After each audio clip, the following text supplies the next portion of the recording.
Hello guys আমরা পরের video নিয়ে চলে এসেছি। আমাদের কাছে বাইক আছে SP 125 E20।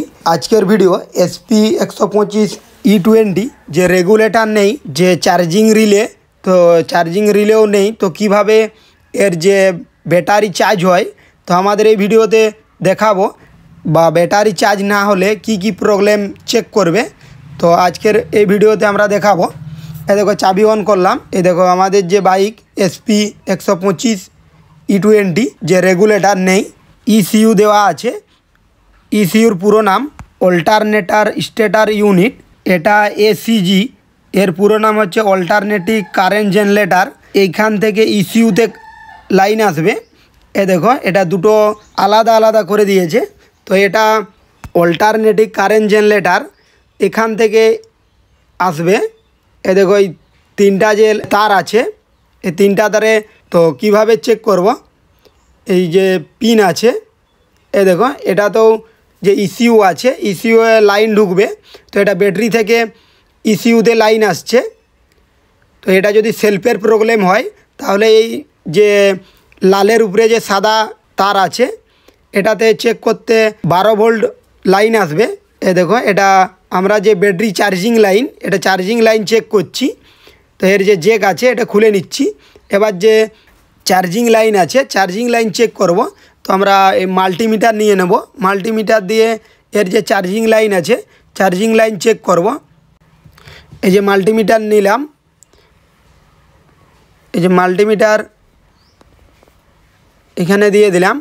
এবার যে লাইন আছে অল্টারনেটিভ কারেন্ট জেনারেটর, তো কিভাবে চেক করব, এ দেখো এর যে তিনটা তার দেওয়া আছে, এই তিনটা তারে চেক করছি। এ দেখো মাল্টিমিটার দিয়ে, এ দেখো সাউন্ড আসছে। যে ACG কন্ট্রোলার আছে, এটার যে রিডিং আছে, এ দেখো রিডিংও আসছে। তো এটার ব্যাটারি যদি না চার্জ হয় তাহলে এর যে ACG কন্ট্রোলার আছে এটার যে সাউন্ড আসছে বা এর যে রিডিং আসছে, এই রিডিং আসবে না। এটার যদি প্রবলেম থাকে তাহলে ব্যাটারি চার্জ হবে না। এটা দিয়ে লাইন ঢুকছে, আর এটা দিয়ে যে লাইন আছে এটা লাইন বেরাচ্ছে এটা দিয়ে। এ দেখো এটা লাগিয়ে নিলাম। এর যে লাইন আছে এটা ফিউজ বক্সে গেছে, ফিউজ বক্সে এবার চেক করে দেখব। এর যে ফিউজ বক্স আছে ফিউজ বক্স চেক করব। এই যে এই পাশে ফিউজ বক্স দেওয়া আছে, তো এই ফিউজ বক্সে 40 অ্যাম্পিয়ারের ফিউজ দেওয়া আছে। এ দেখো এই যে 40 অ্যাম্পিয়ারের ফিউজ দেওয়া আছে, তো এটাতে ব্যাটারি চার্জিংয়ের রিলে বাদ দিয়ে এটা দিয়ে দিয়েছে, এটা 40 অ্যাম্পিয়ারের ফিউজ। এ দেখো এটা খুলে নিচ্ছি। এবার এর যে লাইন আছে লাইন চেক করে দেখাবো। এই 40 অ্যাম্পিয়ারের ফিউজ, এ দেখো মাল্টিমিটার নিয়ে নিয়েছি। এই যে মাল্টিমিটারে 20-তে রাখলাম। এবার এই যে চেক করে দেখাচ্ছি। এ দেখো এর যে দুপাশেই লাইন আসবে, এ দেখো এই পাশে দিচ্ছি, এই একটা বডিতে দিচ্ছি, 13 ভোল্ট লাইন বার হচ্ছে। মাল্টিমিটার আছে, এতে 13 ভোল্ট লাইন দেখাবে, তো এটা 12 ভোল্ট থাকবে। এ দেখো 13.14 দেখাচ্ছে। যে লাল লাইন আছে, এ দেখো যে লাল লাইন, এটা যেটা ব্যাটারির থাকতে আসছে, এ দেখো ব্যাটারি যে লাইন এটা বডিতে দিচ্ছি, এ দেখো 13.15 আসছে। এবার যে লাল সাদা আছে, এ দেখো লাল সাদা ACG কন্ট্রোলার থেকে আসছে, এ দেখো 13.1 আসছে।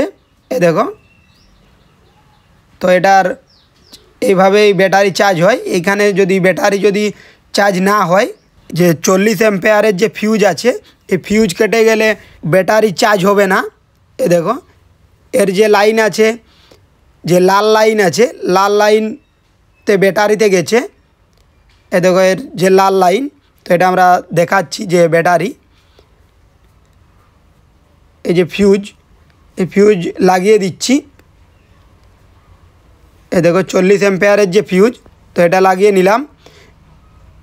এরপর যে ব্যাটারি লাইন আছে, যে আমাদের যে লাল লাইন যে ECU থেকে ফিউজ বক্সে এসেছে, ফিউজ বক্স থেকে ব্যাটারি থেকে গেছে। এ দেখো এবার যে ব্যাটারি যে চার্জ চেক করে দেখাচ্ছি। এ দেখো ব্যাটারি চার্জ চেক করে দেখালাম, এ দেখো ব্যাটারি চার্জ আছে। তো এর যে চার্জিং প্রবলেম, এসিজি কন্ট্রোলার থেকে ইসিউতে আসে, ইসিউ থেকে ফিউজ বক্সে, ফিউজ বক্স থেকে এর যে ব্যাটারি আছে ব্যাটারিতে আসে। এর যে ফিউজ বক্স আছে ফিউজ বক্সে যদি লাল সাদা, লালের উপরে যে সাদা যে তার আছে ওটাতে যদি চেক করি বাইক স্টার্ট করে, তাহলে এর যে রিডিং আছে রিডিং বাড়বে। এ দেখো চাবি আমাদের অন করা আছে।